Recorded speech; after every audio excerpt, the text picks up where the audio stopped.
the ability to make a mistake, I think, is crucial, right? Number one, I'm not a big fan of apology culture in the sense that, unless you actually hurt a person, you should only apologize to people you've hurt. And I think that we're a society that basically suggests that you ought to apologize to the air, you should apologize to society at large. The society at large is not a person who hurts, it's a person you hurt who you apologize to. Yeah. And sort of the general notion that you can do offensive things and then people have the option not to watch you.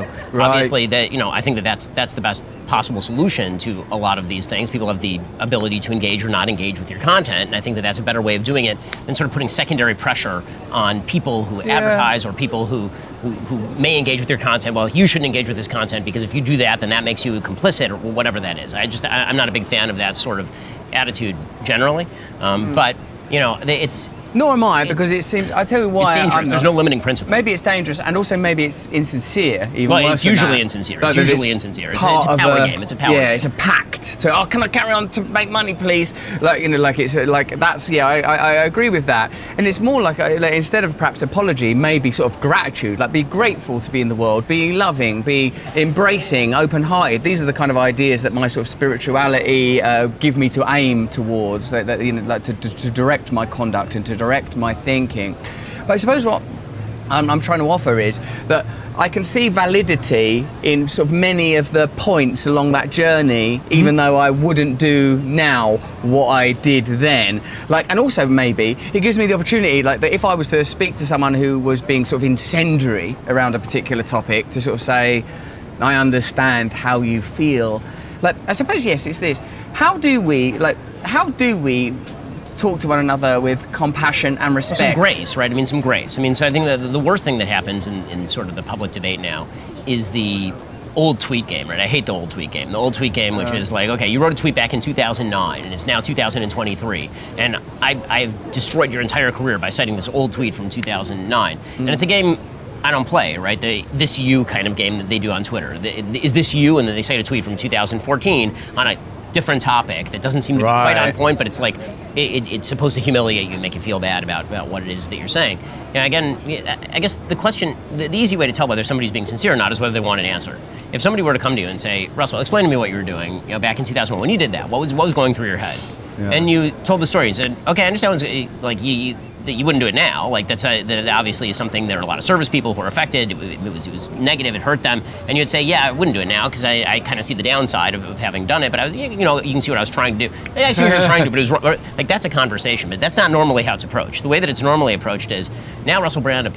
Now he's doing. He wants to be a guy who's warm-hearted and embracing and full of grace. Well, where was he on 9/11 when he was wearing the Osama bin Laden costume? Right. That's not a question. That's an accusation. And the difference between a question and an accusation is a matter of tone, but it's definitely there. And there's this C.S. Lewis says, and I think that this is right, he says this in the Screw Tape Letters, is that one of the best ways to undermine a marriage, and by extension any relationship, is to take your own words in the best possible light and take everybody else's words in the worst possible light. So you say something and your tone is negative, and the person gets offended by your tone. And they say, but that's not what I was saying, because it was me, and you have to take it at face value. And then they say something like, oh, I know exactly what you meant. I can hear your tone. I think that's really, I think that we've become, as we've abstracted away from the local, you become abstractions to each other. The first thing that you said when we saw each other is, it's good to see you as a person, right? Not on a screen. Even the fact that we mostly interact with each other over screens is a certain level of abstraction. Being in person with somebody is, there's no substitute for just sitting across a table from somebody or being in a community with somebody. That substitute doesn't exist by phone, it doesn't exist by social media, it doesn't even exist by FaceTime. It doesn't. When I'm traveling and I FaceTime my kids, that's not a substitute for being in the room with my kids. It's not even close to a substitute for being in the room, which is why I've tried to minimize my travel, right? And so I think that's one of the things that one of the methods of the growing authoritarianism that we've been talking about is the attempt to create an ersatz sense of solidarity with people through mechanisms that were not meant to promote solidarity. Long scale communication it's better than nothing, but it's a hell of a lot worse than actually being with people and living with people and understanding those people. Especially because, again, you give more grace to people that you actually know, right? Yeah. If I've said this before, your uncle, he's a good guy, really good guy, and you know all the good things he's done in his life, and he tells a racist joke one time. Is he a racist or is he not a racist? And the answer is he told a racist joke one time, and it's bad that he told the racist joke, but maybe he's not a racist. You know him, and you can say, oh, that's Uncle Bob. You know, Uncle Bob, he says that kind of stuff sometimes, and I'll tell him that he shouldn't say that kind of stuff, but I know deep down he's not a racist. But if you see that guy on Twitter say the same thing, destroy his career, it's over for him, he's the worst person who's ever lived, we have to pile on him, because you don't know the guy. And you know, these kind of barriers that we've created, and that are natural, it's very weird. We made the world a lot smaller, but we also made the world a lot more distant in certain ways, because by making the world a lot smaller, so you can talk to anybody at any time, anywhere, we feel like we're actually in the room with them, but we're not. No. It used to be, you weren't in the room with them, and you knew you weren't in the room with them, right? If you were in Britain, you weren't in the room with the guy in America, and it took months for you to transmit your ideas to us. You better be pretty detailed about how you transmit it, number one. And number two, you never feel the sense that, like, he really should understand exactly what I'm saying. We're in the room together, but you do get that feeling on Twitter, like, I'm talking to you in real time. Why can't I understand what you're saying? The C.S. Lewis aphorism or quote that you used reminded me of Sartre's idea of bad faith argument, that you're not entering the conversation in a spirit of good faith, of open-heartedness, that already an agenda is being pursued. And I enjoy C.S. Lewis's writing, in particular because he was an intellectual and because he was an atheist and because he became a man of faith, and that it was imaginative and redemptive and beautiful and sort of playful, the way that he dealt with Christ and God, and, you know, comedy actually in the Screwtape Letters. And I saw some of those videos and I enjoyed those that you made. Oh, thank you. What I feel like, say when it comes to something that's super personal but also intersects with the culture, Ben, like I reckon that you and I would raise our kids different, you know. Like, I imagine, yeah. Your kids aren't going to Jewish day school, so yeah. They're not going there. I don't imagine that your children smoke cigars yet, for example. Mine are quite heavy smokers. My son, I don't know. He's turning 7 soon.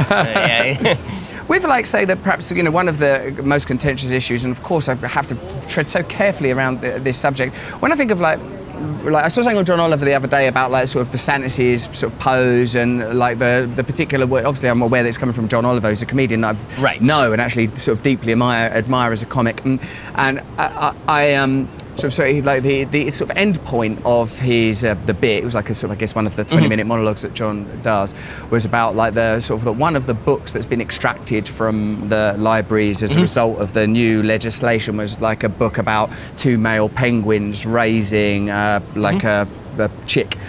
And I felt like that's probably precisely the type of book that would gently introduce the idea that same-sex relationships are acceptable and ordinary and not worthy of generating conflict, like a sort of a gentle fable. I thought, yeah, that's, for me, that's a perfectly inoffensive thing. And in my own relationships with my daughters, I sort of talk to I have friends that are in same-sex relationships, and I point out to them, like, yeah, no, there are different ways of being a human being. There's this way of being a human being, there's that way of being a human being. I try my best. I try to demonstrate my lack of certainty, not belonging to a religious faith that gives me a clear, like, that I've, yielded to, and sort of somewhat, like a lot of people probably in our times, building a spirituality as I go in a W.B. Yeats, each artist must build their own religion type way, in desperation, in need, but not having the sort of the heritage or the, I don't know, what these privilege or convenience or however you want to regard having a faith that you can glue your soul to, in the words of Leonard Cohen.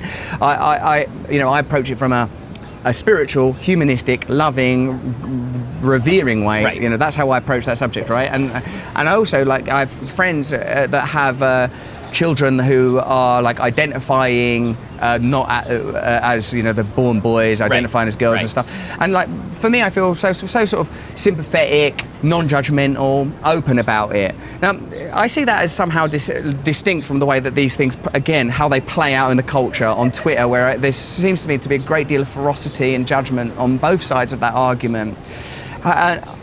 Do you, I guess as a question, what I'm asking you then is, do you feel like that is your ultimate position that if you're allowed to raise your children how you want to, other people should be allowed to raise their children how they want to? So I would say within limits, right? Because we all, for example, disagree with child abuse, right? Yes. And nobody wants their kids to be beaten, presumably. So, like, so how you define what you think is a healthy way to raise a child is obviously pretty important, especially because kids can't consent to being in that relationship with their parents.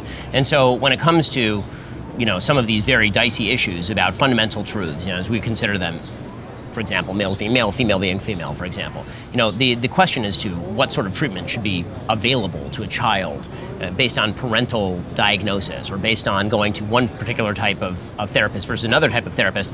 Like these are matters of public concern because, again, you are dealing with children and things get very, very dicey around children, specifically because they can't consent and make up their own minds on these sorts of things. So I would say autonomy, but within limits. And so the question is always, that's where the sort of controversy always lies, is what exactly Where's the point limits? of intervention? Right, Where are you happy for the state or some other set of values to be asserted?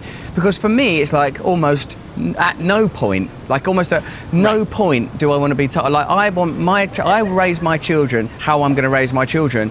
And I recognise that there'll probably be things that people won't agree with. Some things that almost, and I feel quite sort of almost angry. Right. I'm raising them. I don't trust you. I don't trust your authority. So I think here, as a general rule, as a general overarching rule of the universe, sure, because I think parents are the ones who are closest to their kids. I think that the rubber meets the road when it comes to what we perceive as child health or child wellness, raising kids in what we would perceive as a healthy way or a way that is conducive to their future happiness. And it gets very dicey, obviously, very quickly. And so I think the easiest position to take is a libertarian one, but I'm not a libertarian because, again, I think that there's a lot of situations in which active harm can be done to children by parents, and you do see that, right? And I think that's true from, for example, there are religious communities where they refuse to teach their kids math, science, or the lingua franca, the common parlance. I think that's wrong. I think the parents should have to teach their kids in a society